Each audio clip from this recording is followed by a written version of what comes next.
Preventing debris from interfering with the bond of sealant starts with meticulous cleaning of the surface before application. Begin by mechanically loosening and removing all loose material with a stiff nylon brush, working along the crack edges until you see solid substrate. Use a shop vac or any powerful vacuum with a narrow nozzle to extract the loosened particles, moving the nozzle slowly along the defect so suction reaches the bottom of the joint.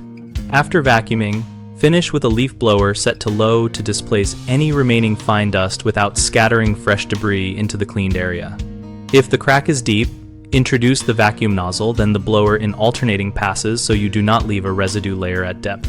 For stubborn deposits such as dried mud or biological growth, dampen a cloth with a mild detergent solution. Wipe the area, then repeat vacuum and low blower passes until the wipe shows no visible transfer.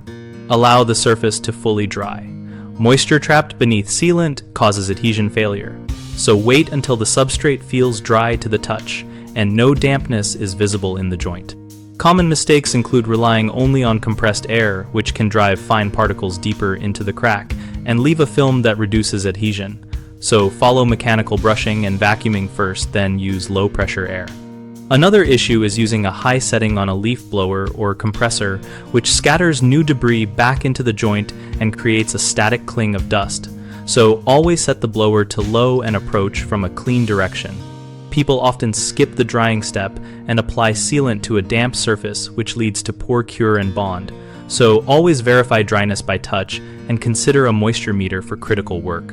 BigHomeProjects.com connects homeowners with local contractors and provides a community discussion forum where we share tips like cleaning techniques and product experiences.